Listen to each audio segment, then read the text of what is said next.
Lotus reality and agro farming వారు premium farm land projects మన పొలం ఫేజ్ 1, 2 మరియు 3 కంప్లీట్ చేసుకొని మన పొలం phase 4 Wasar village at Narayana Khed లో ఆగస్టు 15 ఇండిపెండెన్స్ డే రోజు గ్రాండ్ లాంచ్ చేయడం జరుగుతోంది. లాంచింగ్ మరియు ఇండిపెండెన్స్ డే సందర్భంగా 5 గుంటాస్ ల్యాండ్ అవుట్ రేట్ లో బుక్ చేసుకున్న వారికి 1,50,000 రూపాయల డిస్కౌంట్ తో పాటు 2 గ్రాముల గోల్డ్ ఫ్రీగా ఇస్తున్నారు. పూర్తి వివరాలకు సంప్రదించండి. నమస్కారం. ఈ సెప్టెంబర్ నెల మాస ఫలితాలు నేను ఇప్పుడు చెప్పబోతున్నాను. సెప్టెంబర్ నెలలో 7వ తారీఖు నుంచి గణపతి నవరాత్రులు ప్రారంభం అవుతున్నాయి. భాద్రపద మాసం సెప్టెంబరు 4వ తారీఖు నుంచి ప్రారంభమవుతుంది. సెప్టెంబర్ నెలలో గణపతి ఉత్సవాలు జరుగుతున్నాయి కనుక అందరూ గణపతిని ప్రార్థించి తమ కోరికలు నెరవేర్చుకునేలాగా గణపతిని ప్రార్థించి పూజలు చేస్తారని ఆశిస్తున్నాము. ముందుగా ఓం శ్రీ మహాగణాధిపతియే నమః, ఓం శ్రీ మాత్రే నమః. ద్వాదశ రాశులకి సెప్టెంబర్ నెల ఎలా ఉంటుంది, ఏ దేవతను పూజించాలి, వారికి అనుకూలమైన రోజులు ఏమి, ప్రతికూలమైన రోజులు ఏమిటి, గణపతి నవరాత్రుల్లో ఏ గణపతిని వారు పూజించితే వారు అభివృద్ధిలోకి వస్తారు అనే విషయాలు నేను ఇప్పుడు చెప్పదలుచుకున్నాను. తదుపరి రాశి కుంభరాశి. కుంభరాశికి అధిపతి శనీశ్వరుడు. ధనిష్ట 3-4 పాదాలు, శతభిషం 4 పాదాలు, పూర్వభాద్ర 1, 2, 3 పాదాలు ఈ రాశిలో ఉంటాయి. కుంభరాశి వారికి ఈ సెప్టెంబర్ నెల అనుకూలం కాదనే చెప్పవచ్చు. ఒడిదుడుకులు చాలా వచ్చే అవకాశం ఈ రాశి వారికి ఈ నెలలో ఉంది. అందువల్ల ఆర్థికపరమైన ఇబ్బందులు ఉంటాయి. మనోధైర్యం కోల్పోయే అవకాశం ఉంది. అందువల్ల మనోధైర్యాన్ని కోల్పోకుండా ఆత్మవిశ్వాసం పెంపొందించుకోవాలి.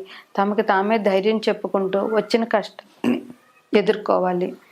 మనసు చికాకు పడితే సమస్యలు ఇంకా పెరుగుతాయి కనుక మనసుని అదుపులో పెట్టుకుని ఒడిదుడుకుని తట్టుకునే శక్తిని ఇమ్మని ఆ భగవంతుని ప్రార్థించి ఒడిదుడుకుల్ని తట్టుకునే కష్టాన్ని వీళ్ళు గెలవాలి.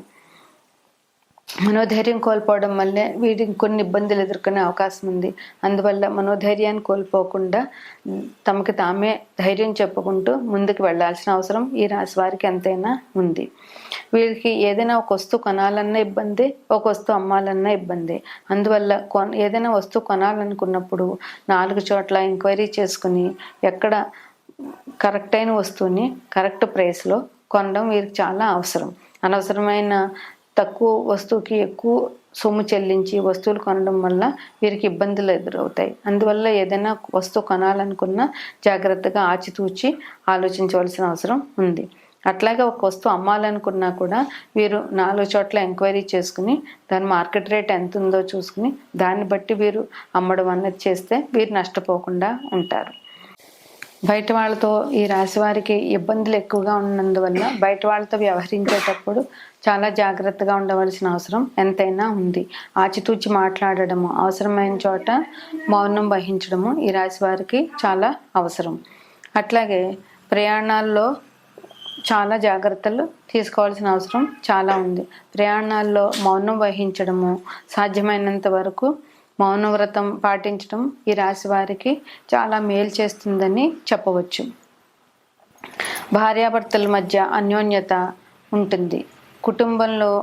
కుటుంబంలో సమస్యలు ఉంటాయి, కానీ సమస్యలు సామరస్యంగా పరిష్కరించుకొని కుటుంబ సౌఖ్యాన్ని పోగొట్టుకోకుండా ఉండాలి. కుటుంబంలోని ప్రతి ఒక్కరూ కుటుంబ సౌఖ్యం గురించి ఆలోచించి కుటుంబంలో ఎటువంటి ఇబ్బందులు లేకుండా ఉండవలసిన అవసరం ప్రతి ఒక్కరికి ఉంది. కుటుంబం నిలబడాలి అంటే అందరి సహకారం కుటుంబం నిలబడడానికి అవసరం ఉంటుంది. అట్లాగే ఏ విషయాన్నైనా చిరునవ్వుతో సామరస్యంతో పరిష్కరించుకునే తెలివితేటలు ఈ రాశి వారు చూపించవలసిన అవసరం చాలా ఉంది. ఎంతటి కోపాన్నైనా చిరునవ్వుతో ఎదిరించవచ్చు. అందువల్ల ఎవరైనా ఎదుటివారు కోపగించుకున్న చిరునవ్వుతో సమాధానం చెప్పడము, లేదా పూర్తిగా మౌనం వహించడము, సామరస్యంగా ఉండడము, దేనికైనా సామరస్య ధోరణిని ఆకరించడము చాలా అవసరం. వీరికి అన్నదమ్ములతో విరోధం వచ్చే అవకాశాలు ఈ రాశి వారికి కనిపిస్తున్నాయి. అందువల్ల అన్నదమ్ములతో మాట్లాడేటప్పుడు ఆచితూచి మాట్లాడడము, అన్నదమ్ముల్ని పరుషంగా మాట్లాడకుండా వారు ఒకవేళ ఏదైనా మాట అన్నా వీరు మౌనం వహించడం వల్ల సమస్య అక్కడితో ఆగిపోతుంది. సంబంధ బాంధవ్యాలు తెగిపోకుండా ఉంటాయి. అశుభ వార్తలు వినే అవకాశాలు ఈ రాశి వారికి ఈ మాసంలో ఉన్నాయి. పాత బాకీలు ఉన్నవి వస్తాయి. ఎప్పటి నుంచో రాని బాకీలు వీరికి ఈ మాసంలో క్లియర్ అయ్యే అవకాశాలు చాలా కనిపిస్తున్నాయి. వీరికి ఏలినాటి శని దోషం నడుస్తున్నది కనుక ఏలినాటి శని దోష నివారణ కోసం వీరు హనుమాన్ చాలీసా పఠించడము, హనుమంతుని గుడిలో 11 ప్రదక్షిణాలు చేయడము, శనీశ్వరునికి అభిషేకం చేయడము, నవగ్రహాలకి 11 ప్రదక్షిణాలు చేయడము, శివునికి అభిషేకం అన్ని రకాలుగా మంచిది. ఏలినాటి శని దోషం పోవాలంటే శివునికి అభిషేకం శనివారం నాడు చాలా మంచిది. అందువల్ల శివాలయానికి వెళ్ళి శివునికి అభిషేకం చేయడము, ఓం నమ శివాయ పంచాక్షరి మంత్రాన్ని 108 సార్లు జపం చేయడము, నవగ్రహ స్తోత్రాల్లో శని స్తోత్రాన్ని 108 సార్లు చదవడము చాలా మంచిది. నల్ల నువ్వులు పాలు కలిపిన పాలతో కానీ, నల్ల నువ్వులు నీళ్లు కలిపిన నీళ్లతో కానీ శివుడికి అభిషేకం చేయడం ఈ రాశి వారికి ఎంతైనా మంచిది. 4, 11, 13, 21, 23, 27 అనుకూలమైన దినాలు. ఈ రోజుల్లో వీళ్ళు మంచి కార్యక్రమాలు చేసి అభివృద్ధి పొందగలరని ఆశించవచ్చు. 2, 6, 8, 16, 19, 25, 29 ఇవి ప్రతికూల దినాలు. ఈ రోజుల్లో వీరు ఎటువంటి శుభకార్యాలు కానీ మంచి కార్యాలు కానీ మొదలు పెట్టకుండా ఉంటే వీరికి మంచిగా ఉంటుంది. ఈ రాశివారు ఈ సెప్టెంబర్ 7వ తారీఖు నుంచి గణపతి నవరాత్రులు మొదలవుతున్నాయి కనుక ఈ రాశివారు శక్తి గణపతిని పూజించడం చాలా మంచిది. సున్నుండలు, బెల్లం లడ్డు, సున్నుండలు కానీ బెల్లం లడ్డు కానీ గణపతికి నివేదన చేయడం వల్ల వీరికి గణపతి అనుగ్రహం దొరుకుతుంది.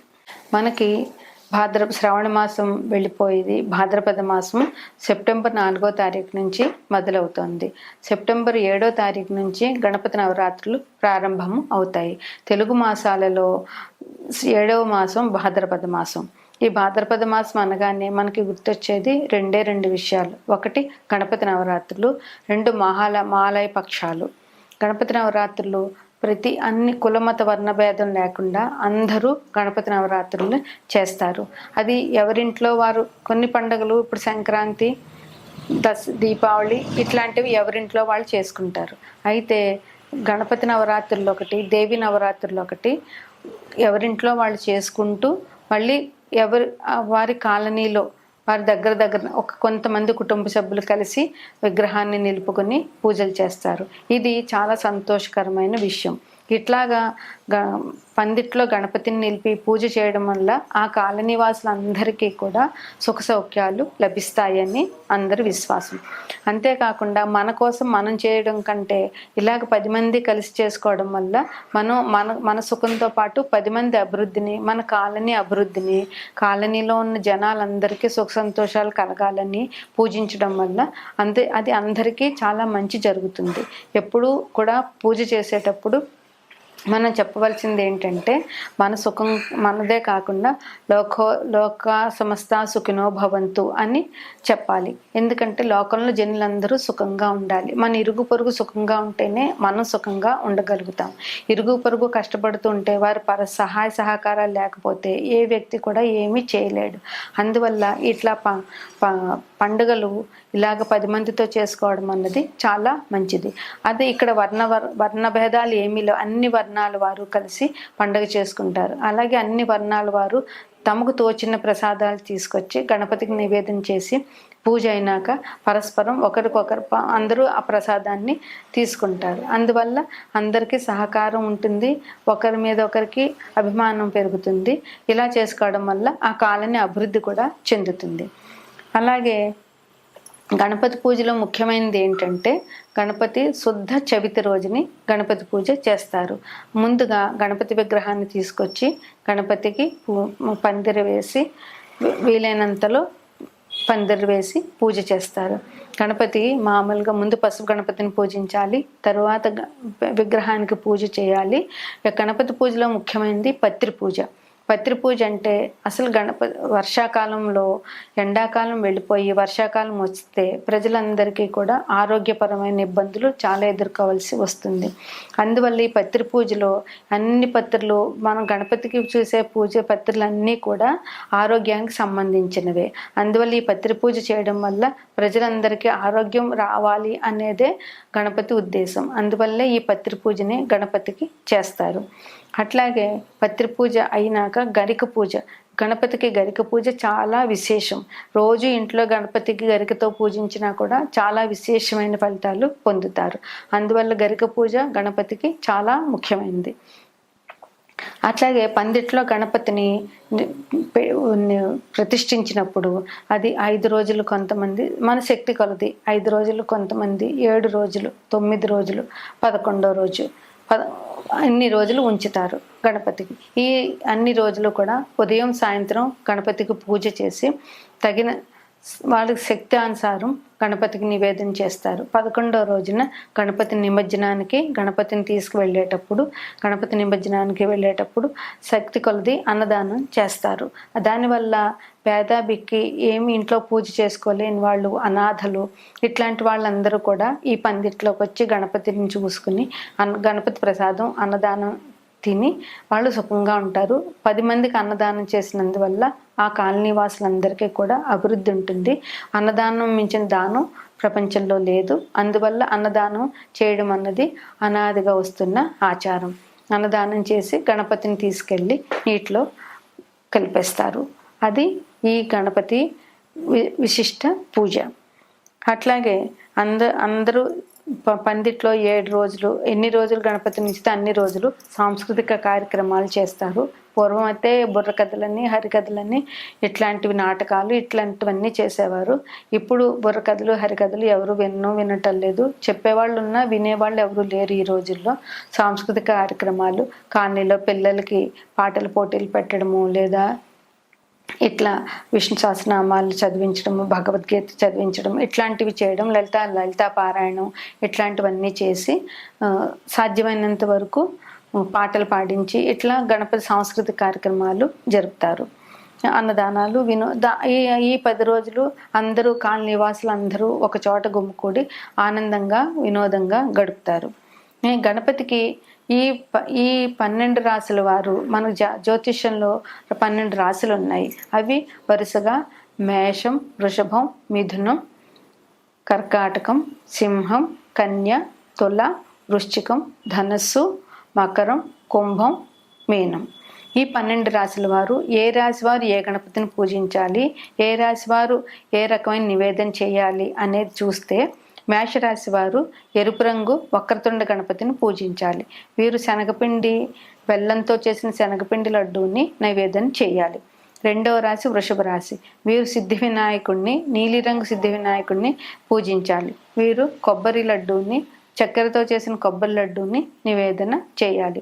మిథున రాశి వారు లక్ష్మీ గణపతిని పూజ చేయాలి. వీరు పెసర లడ్డూని గణపతికి నివేదన చేయాలి. కర్కాటక రాశి వారు వక్రతుండ గణపతిని, తెల్ల రంగు వక్రతుండ గణపతిని పూజించాలి.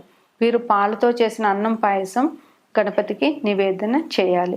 సింహరాశి వారు లక్ష్మీ గణపతిని పూజించాలి. లక్ష్మీదేవితో కూడిన గణపతిని పూజించాలి. వీరు మోతీచూర్ రెడ్డిని నివేదన చేయాలి. కన్యా రాశి వారు ఆకుపచ్చ రంగు గణపతిని పూజించాలి. వీరు పెసరతో చేసిన లడ్డూని, ఎండు ద్రాక్ష ఫలాన్ని గణపతికి నివేదన చేయాలి. తులారాశి వారు వక్రతుండ గణపతిని, తెలుపు వక్రతుండ గణపతిని పూజించాలి. వీరు కొబ్బరికాయ, అరటిపండు, కొబ్బరి లడ్డు నివేదన చేయాలి. వృశ్చిక రాశి వారు శ్వేతార్క గణపతిని పూజించాలి. వీరు బెల్లం లడ్డు, ఎండు ఖర్జూరాలు గణపతికి నివేదన చేయాలి. ధనుసు రాశి వారు పసుపు రంగు గణపతిని పూజించాలి. అరటి పండ్లు, శనగపిండి లడ్డు గణపతికి నివేదన చేయాలి. మకర రాశి వారు శక్తి గణపతిని పూజించాలి. నీలిరంగు శక్తి గణపతిని పూజించాలి. వీరు నువ్వులతో చేసిన లడ్డూని దేవునికి నైవేదన చేయాలి. కుంభరాశి వారు నీలిరంగు శక్తుల గణపతిని పూజించాలి. వీరు సున్నుండలు కానీ లేదా బెల్లం లడ్డూని కానీ గణపతికి నివేదన చేయాలి. మేనరాశి వారు పసుపు రంగు గణపతిని పూజించాలి. వీరు బేసిన్ లడ్డు, అరటిపండు గణపతికి నివేదన చేయాలి. 11 రోజులు అయిపోయినాక గణపతిని నిమజ్జనం చేసేటప్పుడు అన్నదానం చేసి పుట్టి కొట్టి అందరూ సరదాగా హల్దీ ఆడుకుని అప్పుడు గణపతిని నిమజ్జనానికి పంపిస్తారు. గణపతి నిమజ్జనం జరుగుతున్నంతసేపు కూడా గణపతి అందరి కాలనీలో ఊరేగిస్తారు. ఊరేగించినప్పుడు గణపతికి ధూపదీప నైవేద్యాలు సమర్పించి కొబ్బరికాయ, అరటిపళ్ళు శక్తి కొలది సమర్పించి గణపతి ప్రసాదాన్ని తీసుకుని గణపతిని సాగనంపడం మన ఆచారం. ఇది అన్ని పండుగల్లో చాలా శ్రేష్టమైనది. ఏ పూజ చేయాలన్నా మనం ముందు గణపతిని పూజించాలి. మనకి ఏ విఘ్నాలు లేకుండా మన కార్యక్రమం జరగాలంటే, ఉదాహరణకి ఒక నామకరణం, ఒక పెళ్ళి, ఒక గృహప్రవేశం, ఏదైనా చిన్నది ఏదైనా, ఈవెన్ దేవి నవరాత్రుల ముందు కూడా ముందు పసుపు గణపతిని పూజించే గణపతిని పూజిస్తాం. ఆఖరికి గణపతి పూజకు కూడా ముందు పసుపు గణపతిని పూజించే గణపతిని పూజిస్తాం. అందువల్ల దేనికైనా అన్ని విఘ్నాలకి నాయకుడు ఈయన కనుక ముందు గణపతిని పూజించితే మనం ఏ కార్యక్రమం తలపెట్టినా, ఏ పని చేసినా ఎటువంటి విఘ్నాలు లేకుండా ఆయన మనని అనుగ్రహిస్తారు. అందువల్ల గణపతి పూజ సర్వశ్రేష్టం.